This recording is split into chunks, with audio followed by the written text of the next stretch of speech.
یہ دور بہار میں اردو تحریک کا تاریخ ترین اور مشکل ترین دور تھا۔ اس کا اندازہ پروفیسر عبد المومنی کے آخری انٹرویو کو پڑھ کر لگایا جا سکتا ہے، جس کا ذکر پہلے ہو چکا۔ میں نے ان سے یہ خصوصی انٹرویو آج سے تقریباً 20 سال پہلے 22 اگست 2006 کو پٹنہ کی نیو عظیم آباد کالونی میں ان کے گھر پر روزنامہ پندار کے لیے لیا تھا۔ میں اس وقت پندار کا چیف ایڈیٹر تھا۔ یہ کسی اخبار نویس سے پروفیسر عبد المومنی کی آخری بات چیت تھی، جو 23 اگست 2006 کو روزنامہ پندار میں پہلے صفحے پر نمایاں طور پر شائع ہوئی۔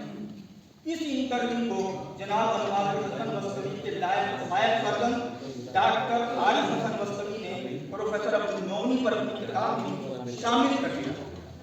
میں نے پروفیسر عبد المومنی سے یہ انٹرویو اس وقت لیا تھا جب وہ بہت بیمار تھے، انہیں پیشاب کی تکلیف بھی تھی، لیکن اس کے باوجود انہوں نے پندار کے لیے مجھ سے گفتگو کی اور انجمن اردو بہار میں انتشار اور اردو تحریک میں جمود کے تعلق سے میرے کئی سوالات کے جواب دیے۔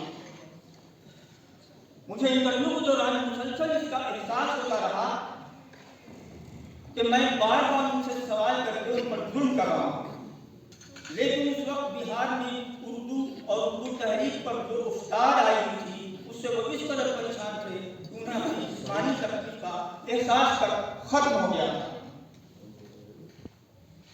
اس پس منظر میں اس انٹرویو کی تاریخی حیثیت، اس گفتگو کے 12-13 دنوں کے اندر ہی 5 ستمبر 2006 کو ان کا انتقال ہو گیا۔ اللہ ان کی مغفرت فرمائے اور درجات بلند کرے، آمین۔ کسی اخبار نویس کے ساتھ اپنی آخری گفتگو میں پروفیسر عبد المومنی نے بہار میں اردو والوں کے صفوں میں انتشار کے تعلق سے جس درد کا اظہار کیا تھا، اس کا اندازہ انٹرویو پڑھ کر ہی لگایا جا سکتا۔